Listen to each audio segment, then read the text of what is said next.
Vereador Edno Dantas, aquecimento global, mudanças climáticas, crise hídrica, esse seminário, na sua avaliação, a importância de estar acontecendo aqui hoje em Pombal?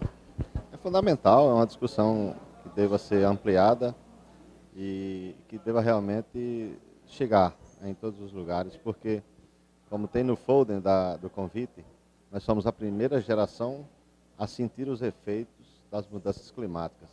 E somos a última geração a ter que tomar uma providência com relação à solução desses problemas. Ou seja, se nós não fizermos algo, se nós não buscarmos a solução, se nós não traçarmos metas e ações para que o efeito estufa diminua, isso, infelizmente, não haverá uma próxima geração com condições de fazer a solução. Não haverá mais ninguém. A extinção não é só da caatinga, né? A extinção será da raça humana. E isso realmente ela difunde uma série de ações que tem a ser desempenhada, implantada, muito bem debatidas. São coisas que envolvem muita ação. Envolve o governo, envolve a sociedade civil de uma forma organizada, porque hoje o que nós vemos, as alternativas implantadas, que são as viáveis para solucionar a causa do problema com efeito estufa através das energias, ela está sendo feita de maneira empresarial, de forma a ser controlada, de forma onde as grandes empresas, inclusive multinacionais, tragam a solução para trazer energia renovável, mas causando uma série de outros problemas que trará para nós no futuro sérios problemas com relação à desertificação, por exemplo, do semiárido brasileiro.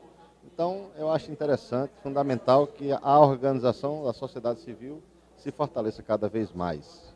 A questão descentralizada da solução da energia renovável, para de forma individual atingir as residências, as instituições, isso sim seria a forma mais viável e de maneira que não trará problemas para o futuro com relação ao efeito estufa. Mas ainda está muito caro, está praticamente inviável, é muito difícil hoje você conseguir fazer um projeto de energia solar devido aos custos que ele leva para poder ser implantado. Agora, vereador, com relação a esses custos, para chegar ao homem do campo, a gente sabe da dificuldade. Se você não tiver um capital, um dinheiro, popularmente falando, você não consegue efetuar o projeto. Existe uma possibilidade de, no futuro, como o senhor acabou de falar, de facilitar essa questão dos projetos de eletrificação? Justamente esse é o envolvimento da sociedade civil para forçar aos poderes públicos, porque, como foi muito bem cobrado, por exemplo, o Plano Municipal de Solução da Energia Solar. Qual a iniciativa em que os municípios, de forma generalizada, têm tomado? E isso é que não aconteceu até agora. Existe uma série de técnicos, pessoas muito estudiosas, tem doutores e mais doutores que inclusive estão aqui, pessoas que entendem profundamente sobre os problemas e as soluções. Mas, infelizmente, tem se tornado ainda pequena a luta devido à falta de reforço da sociedade civil. No momento em que a sociedade civil organizar-se mais e fortalecer a luta, naturalmente os poderes públicos terão que ser envolvidos.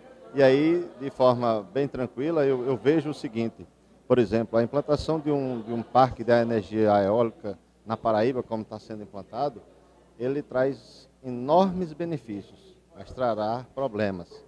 E o custo para que ele seja implantado, de onde é que está vindo? É de uma empresa da Espanha, entendeu? É multinacional. Se isso tivesse sido trazido pelo poder público e tivesse sido distribuído entre a nação carente, entre as pessoas, entre os pobres, entre as casas, as residências e algumas instituições, teria uma abrangência fundamental, enorme. Mas, infelizmente, não. Por quê? Porque está faltando chegar onde deve chegar com relação, através dessa organização, que é ao poder público.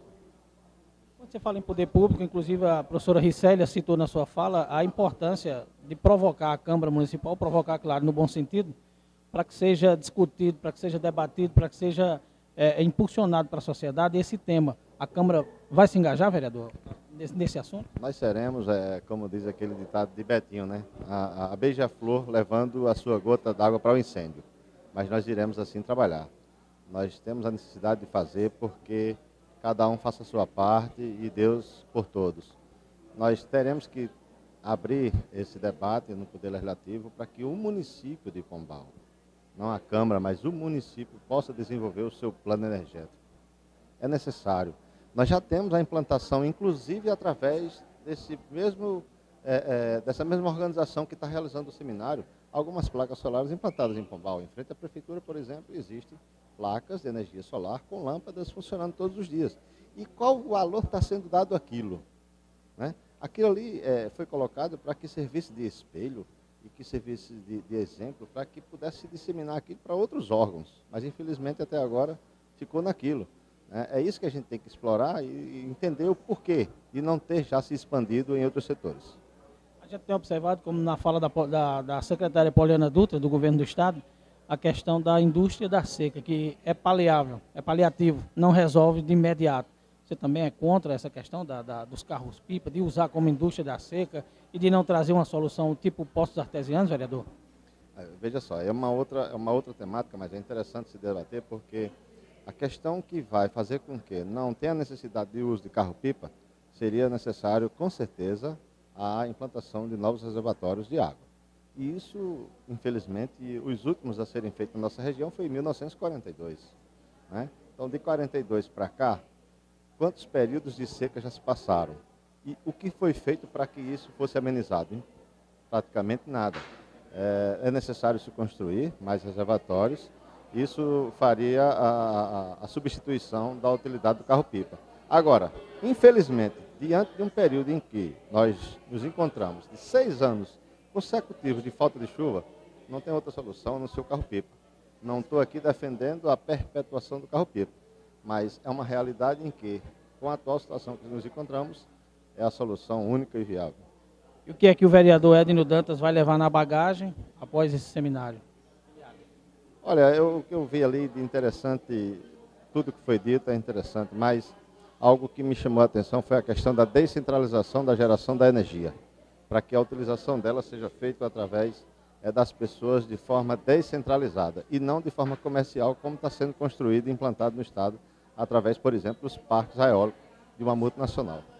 Há esperança de que isso possa ser, em breve, concretizado? Não é uma luta simples, teremos que nos engajar, a organização é essencial, a necessidade é iminente e precisamos unir forças. Quem sabe um dia a gente consiga expandir o projeto que foi aqui iniciado para outros setores e até mesmo para os conjuntos de habitação, por exemplo.